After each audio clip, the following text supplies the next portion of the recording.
Ya Rasulullah, apakah mungkin seorang muslim itu pengecut? Mungkin. Ya Rasulullah, apakah mungkin seorang muslim itu bakhil, kikir, buntut kasiran? Ingat kakek tua ya? Kakek tua. Apakah mungkin orang muslim itu bakhil? Mungkin. Kemudian saya bertanya, apakah mungkin orang muslim itu bohong? Tidak mungkin.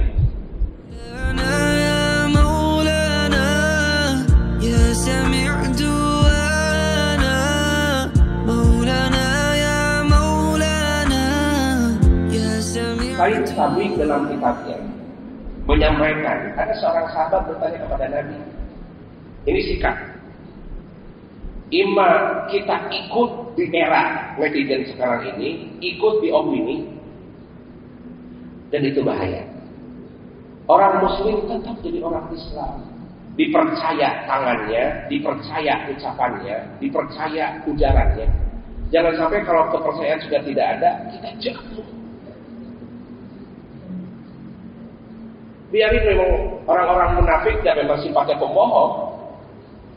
Kenapa kita harus ikut-ikutan, ikutan bohong? Gitu ya. Baik. Di dalam dialog itu sahabat bertanya, ya Rasulullah, apakah mungkin seorang muslim itu khianat? Kata Nabi, mungkin. Ya Rasulullah, apakah mungkin seorang muslim itu pengecut? Mungkin. Ya Rasulullah, apakah mungkin seorang muslim itu bakhil, kikir, buntut kasiran? Ingat kakek tua ya? Kakek tua. Apakah mungkin orang muslim itu bakhil? Mungkin. Kemudian saya bertanya, apakah mungkin orang muslim itu bohong?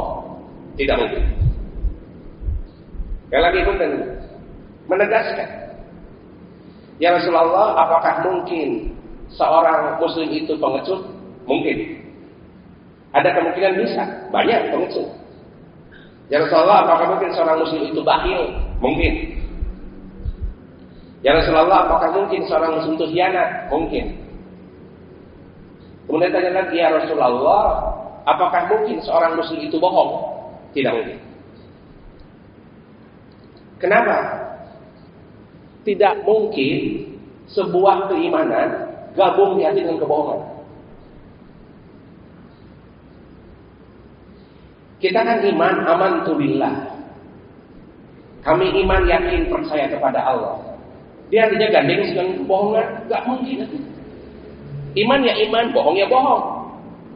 Tidak mungkin di hati gandeng berdua. Tidak mungkin. Maka kalau sudah bohong, nanti dicap pembohong sudah. Kalau sudah iman, sudah siddiq. Tidak mungkin dalam satu orang Islam gabung antara percaya dan tidak percaya, antara percaya dan bohong. Itu sabda Nabi. Oke, selanjutnya pertanyaannya Kang Rasid, lantas apa sikap Nabi tentang bohong? Ya. Bahasa kerennya hoax atau fake news, berita bohong. Kadang keren kata kalimat padahal khianat katanya. Gitu ya. Baik. Mari kita dengarkan komentar Nabi tentang apa itu bohong dan apa itu benar. Oke. Mari kita lihat. Dalam satu paparan hadis yang cukup panjang, saya coba bacakan. Mohon izin tidak bisa tampil di layar. Kita nanti perkuat, insya Allah ya akan ada catatan. Mungkin ini adalah sarana buat ibu menulis kayaknya.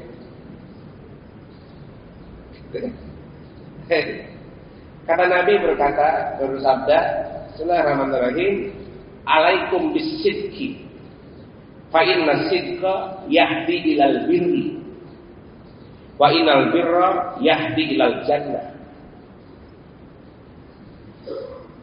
Wajib atas kalian berkata jujur. Wajib atas kalian berperilaku benar.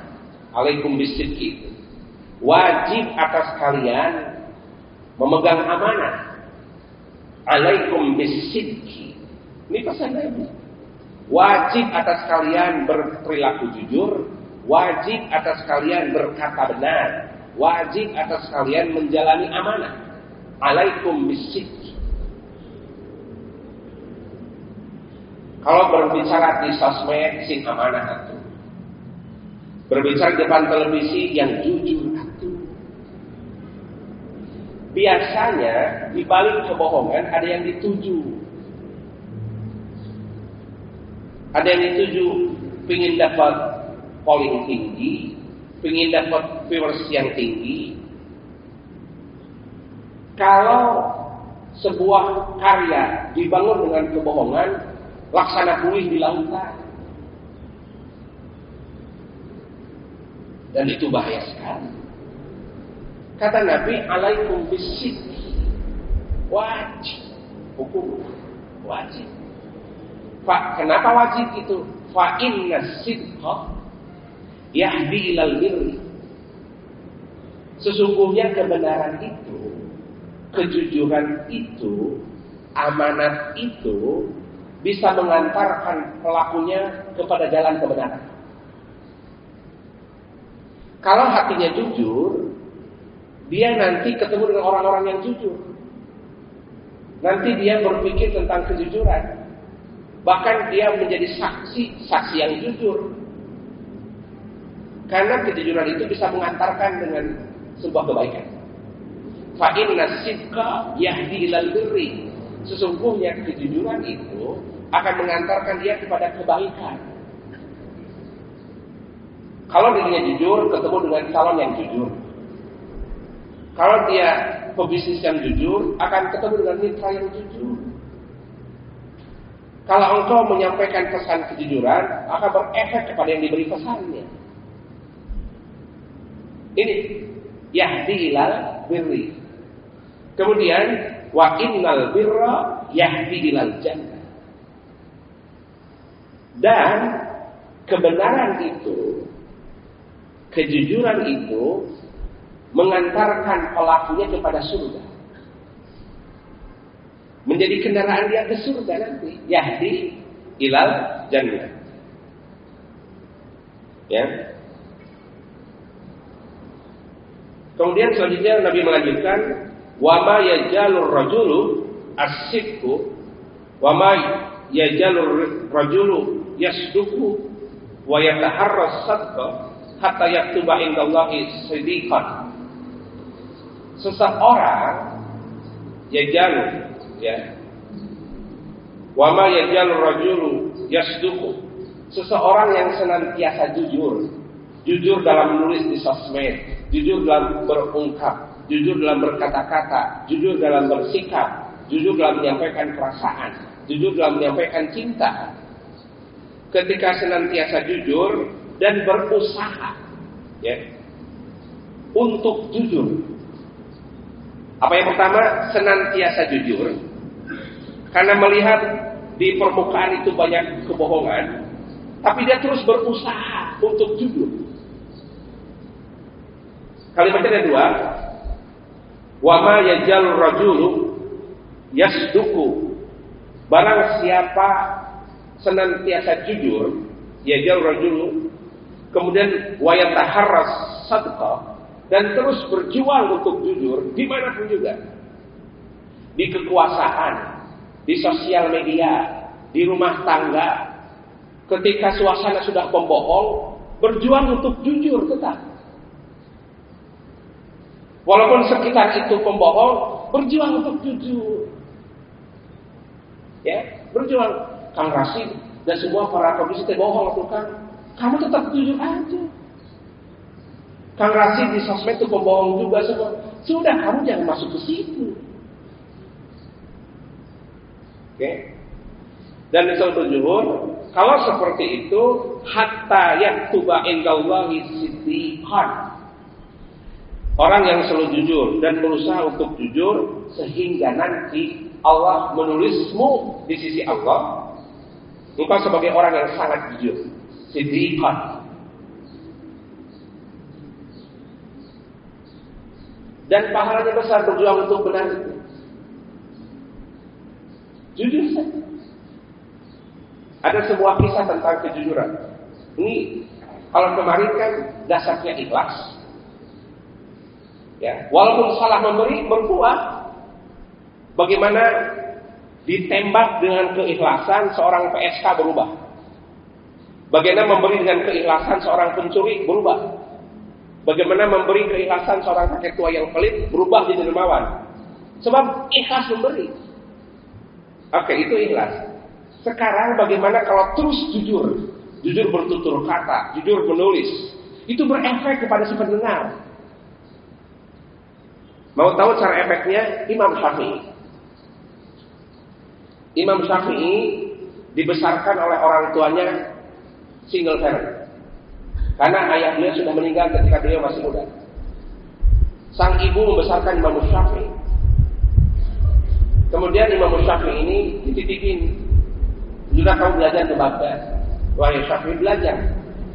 Kemudian dititipkanlah kepada tujar yang akan menuju Baghdad. Mama titipkan ini uang. Semoga engkau cukup ini uang. Ketika engkau belajar sana. Belum ada ATM, belum ada OVO, belum apa saja. Cuma nitip uang saja. Semoga ini uang cukup. Apa gitu. Di tengah perjalanan menuju ke tempat pelajaran, menuju ke pesantren, katakan ada begal, turun, begal. Semua para pedagang kena begal. Giliran Imam Syafi'i. Sini, kamu punya apa? Saya tidak punya apa-apa. Saya tidak punya apa-apa. Saya cuma punya uang titipan mama. Saya tidak punya apa-apa, cuma punya ini dari mama saya. Kalau kita kan ke begal, masa jujur ke begal? Tapi itu Imam Syafi'i jujur saja. Maaf, saya tidak punya apa-apa, cuma punya ini uang titipan mama buat bapak saya belajar di Baghdad. Punten, logika matematika yang ada di atmosfer Jakarta, jangan jujur ke begal mantu. Jangan jujur ke maling, nanti kamu ambil. Ini sekarang Rasid mau menceritakan dasarnya jujur. Jangan kau anggap sepele jujur itu. Wajib. Ketulusannya Imam Syafi'i dilindungi Allah. Walaupun jujur ke begal, Allah mengubah hati si begal. Kamu punya ini? Iya. Apa kata pimpinan begal itu? Udah kamu bawa. Udah kamu pergi. Gak jadi diambil. Kadang di suasana itu setan berbisik. Di suasana itu. Udah kamu sendiri. Mungkin waspada. Ini menceritakan bahwa bagaimana kejujuran mengubah keadaan. Bagaimana sebuah keikhlasan, jujur dan ikhlas berdekatan itu. Jujur dan ikhlas itu. Oke? Selanjutnya, itu Nabi berkomentar tentang kebenaran. Tentang true atau hak. Sekarang bagaimana komentar Nabi tentang kebohongan? Atau al-kidbu, batil, atau false. Ini komentar Nabi. Hadis berikutnya yang diriwayatkan oleh hadis riwayat Imam Muslim dalam sahihnya, beliau mengatakan begini, wa iyyakum wal kadhib fa innal kadhiba yahdi ilal fujur wa innal fujura yahdi ilan nar. Nabi menyampaikan, alaikum, apa tadi? Alaikum wa iyyakum wal kadhib. Hendaknya kalian menjauhi bohong, menjauhi hoax, menjauhi fake news. Ya, jauhilah olehmu sifat bohong. Sebab fa innal kadhiba yahdi ilal fujur. Sesungguhnya kebohongan itu, sesungguhnya sifat bohong itu, sesungguhnya karakter bohong itu, ya, bisa mengantarkan pelakunya kepada keburukan. Kalau orang terbiasa bohong, buruk akhlaknya, buruk budi pekertinya, bahkan buruk kerjanya. Kebohongan itu. Dan kalau kebohongan ini didukung, berarti keburukan akan menimpa kota ini. Fa innal kadhiba yahdi ilal fujur wa innal fujura yahdi ilan nar. Dan keburukan itu mengantarkan pelakunya kepada neraka. Ya. Dan penting sekali. Lanjutnya, wa ma yajalur rajulu yakdibu wa yataharral kadiba. Barang siapa orang senantiasa bohong, ya, wa ma yajalur rajulu yakdibu, barang siapa orang senantiasa bohong, wa yataharral kadiba, dan berusaha terus-menerus untuk bohong. Terungkap fakta, bohong lagi. Terungkap fakta, bohong lagi. Diedit fotonya, diedit angka-angkanya. Terungkap kebohongan, bohong lagi. Dia berjuang bohong. Bahkan dia bikin gerombolan-gerombolan di sebuah lembaga. Ketika dirut mau bohong, direksi ikutan bohong. Direksi ikut mendukung bohong. Ini barang bukan pemilik dirut tapi milik passengers. Kena. Itu dia bohong, menutupin kebohongan, berjuang untuk bohong. Bahwa tim gerombolan ikut bohong, satu gerombolan diturunin. Dan pasti terungkap aku. Capek bohong itu. Capek. Ya. Capek di dunia, disiksa di neraka. Oke. Kemudian lanjutkan. Dan berjuang sesungguhnya bohong hatta yaktuba indallahi katiban. Ya. Dan Allah akan menulis orang tersebut di sisi Allah sebagai pendusta. Naudzubillah min. Jadi pendusta. Maka oleh karena itu, betul sekali. Kita bertanya, lantas Kang Rasid, kebenaran itu dari mana? Kok muncul pembohongan? Peristiwa ini sudah lama, tidak hanya di Indonesia. Pada era Rasulullah pun terjadi. Ya. Lihat surat Ali Imran ayat 60. Kang Rasid, lantas kebenaran itu dari mana? Kebenaran itu Allah berfirman kepada kita dalam surat Ali Imran ayat 60. Bismillahirrahmanirrahim. Al-haqqu min rabbika fala takunanna minal mumtarin. Al-haqqu min rabbika fala takunanna minal mumtarin. Kebenaran itu, truth itu, hak itu datangnya dari Allah, dari Tuhanmu. Al-haqqu min rabbika fala takunanna minal mumtarin. Maka janganlah kamu termasuk orang-orang yang ragu. Yakin kalau datang dari Al-Quran, datang dari hadis, datang dari ijma ulama, datang dari qiyas, itu bersumber dari Al-Quran, yakin itu kata benar. Ketika engkau keyakinan mau meningkat kepada kebenaran Al-Quran, maka kebohongan akan hilang. Akan hilang. Ya, kebohongan akan hilang. Allah berfirman, Ja'al haqqa wa jahaqal batil, innal batila kana jahuqa. Ketika kebatilan merajalela, ketika sebuah bohong membanjiri kota, ya, kemudian tibalah sebuah kebenaran, dan kebenaran itu diikuti, maka kebohongan sirna. Ja'al haqqa wa jahaqal batil. Ketika kebenaran datang, kebatilan hancur. Nah, ketika kebohongan diiyakan, ketika hoax didukung, bahkan jari jemari ini mendukung share kebohongan, maka atuk banjir ini. Jadi ketika ada data, ada fakta, ditimbang-timbangan. Jangan sampai jari-jari kita ikut menyebarkan kebohongan. Itu Al-Quran menyampaikan al-haqqu min rabbika fala takunanna minal mumtarin.